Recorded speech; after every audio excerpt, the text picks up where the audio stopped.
जब घर में भगवान का वास होता है तो मिलते हैं ये 11 शुभ संकेत।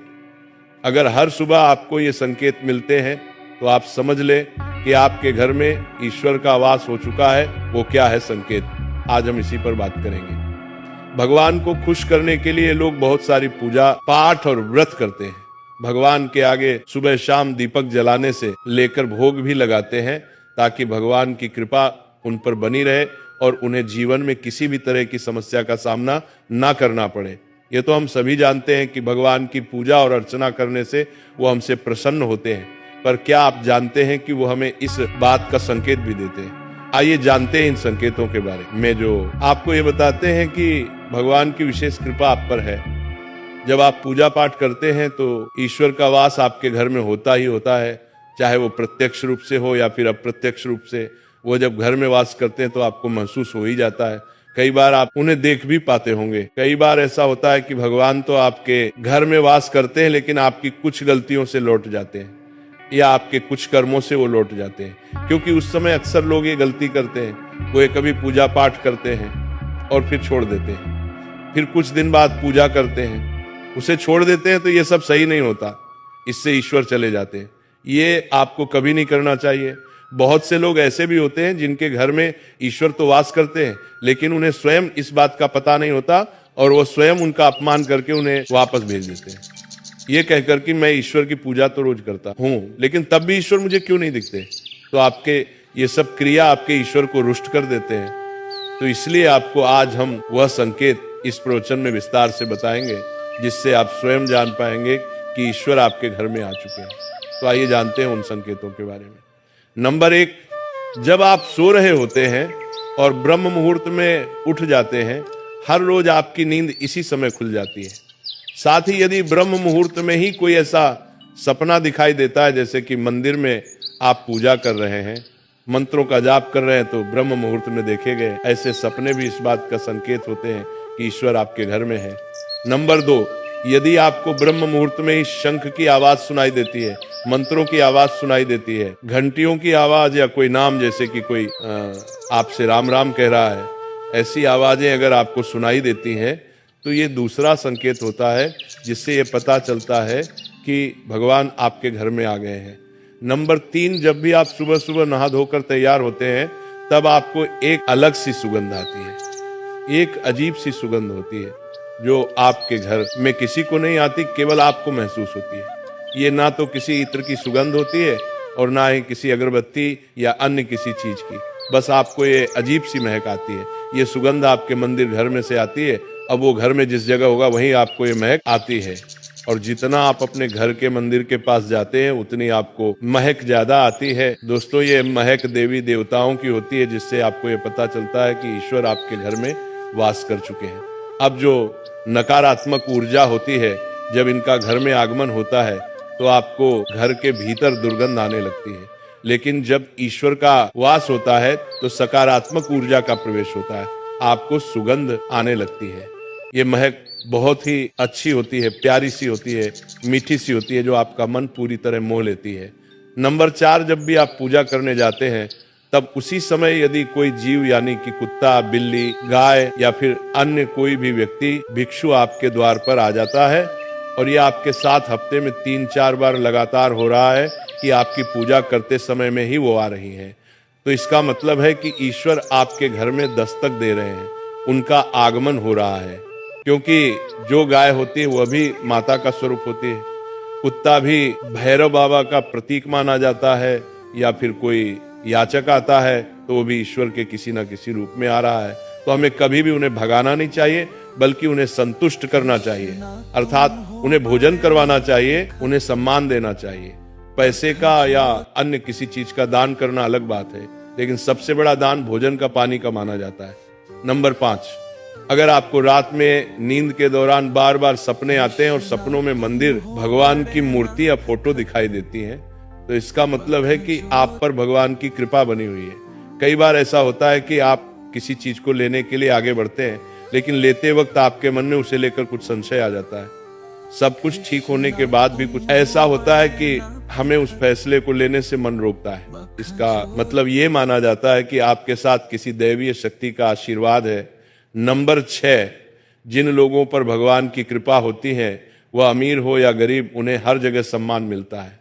अगर किसी को कम मेहनत करने पर भी सफलता हासिल होती है तो यह भगवान की ही कृपा की निशानी है। भगवान उन्हें हर परेशानियों से बचा लेते हैं।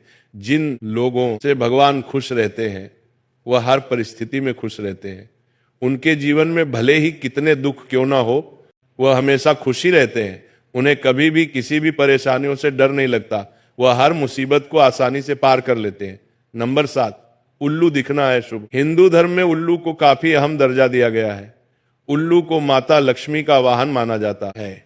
लिहाजा यदि आपको कहीं उल्लू दिखाई दे तो ये एक बेहद ही शुभ संकेत माना जाता है। किसी जगह अचानक उल्लू दिख जाए तो समझ लीजिए कि जल्द ही मां लक्ष्मी आपके घर में पधारने आ रही हैं। नंबर 8, खानपान में आने लगता है बदलाव। मां लक्ष्मी जिस घर में भी आई हैं उस घर में लोगों के खानपान की आदतें बदलने लगती हैं। कहा जाता है कि ऐसे घरों में लोगों को भूख कम लगती है। खास बात यह है कि ऐसे लोगों को कम खाना भी पर्याप्त लगने लगता है। इसके अलावा ऐसे घरों के लोग नशा और मांसाहार से भी दूरी बनाने लगते हैं। नंबर 9, धन की देवी माँ लक्ष्मी को साफ सफाई बहुत पसंद है। जिन घरों में साफ सफाई होती है माता लक्ष्मी उसी घर में वास करती है। इसके अलावा माँ लक्ष्मी को सफाई में इस्तेमाल की जाने वाली झाड़ू भी बहुत प्रिय होती है। कहा जाता है कि सुबह के समय कहीं जाते हुए यदि आपको कोई घर के बाहर झाड़ू लगाता हुआ दिख जाए तो यह बहुत ही शुभ संकेत होता है। नंबर 10, शंख की आवाज देती है शुभ संकेत। हिंदू धर्म में शंख को एक अहम स्थान दिया गया है। इतना ही नहीं, शंख की आवाज भी काफी शुभ मानी जाती है। इसीलिए किसी भी शुभ अवसर पर होने वाली पूजा पाठ में शंख बजाया जाता है। यदि सुबह उठने के बाद आपको शंख की आवाज सुनाई दे तो ये एक शुभ संकेत होता है। माना जाता है कि सुबह उठने के बाद शंख की आवाज सुनाई देना आपके घर में माँ लक्ष्मी के आगमन का संकेत देते हैं। नंबर 11, यदि आपको लगातार 3 दिनों तक घर से निकलते समय नीलकंठ पक्षी दिखाई दे तो समझ जाइए कि भगवान ने आपकी सुन ली है। आपकी जल्द ही कोई बड़ी मनोकामना पूरी होने वाली है। नीलकंठ पक्षी का दिखना महादेव की कृपा होने का इशारा होता है।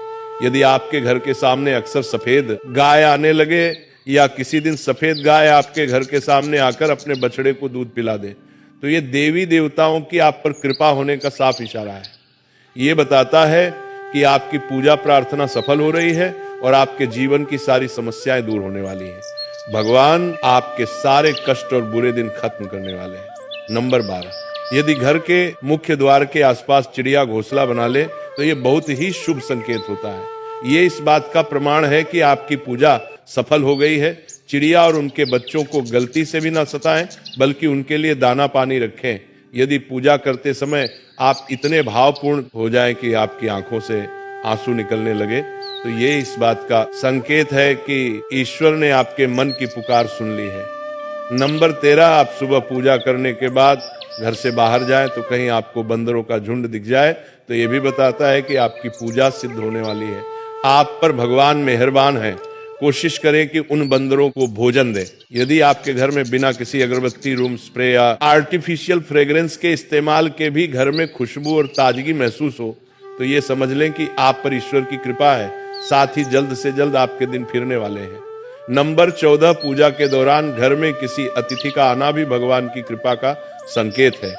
यदि अतिथि कोई तोहफा भी लेकर आए तो ये साफ इशारा है कि भगवान ने आपकी पूजा स्वीकार कर ली।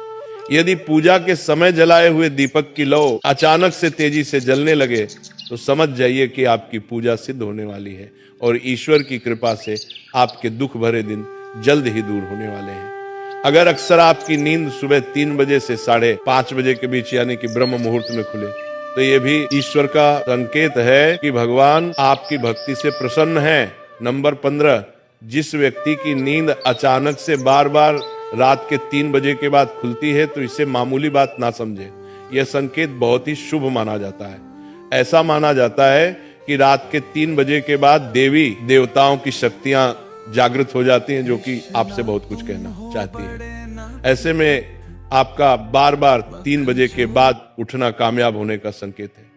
वहीं रात के 3 बजे के बाद देवी देवताओं से मांगा हुआ वरदान कभी खाली नहीं जाता है। ईश्वर आपकी प्रार्थना अवश्य सुनते हैं। नंबर 16, अगर आपको आपके सपनों में ऊंचे ऊंचे पर्वत दिखाई देते हैं और वहां से बहता हुआ झरना आपको दिखाई देता है और इस जल को आप पी लेते हैं तो निश्चित तौर पर आपको कामयाबी अवश्य प्राप्त होती है। अगर आप अपनी शिक्षा का सही प्रयोग करके उससे परिवार चला पा रहे हैं तो ये ईश्वरीय कृपा से ही संभव है। दुनिया में तमाम ऐसे लोग हैं जो शिक्षित होने के बावजूद शिक्षा का सही प्रयोग नहीं कर पाते। जिन लोगों की सेहत अच्छी रहती है उन पर भी परमेश्वर की विशेष कृपा है।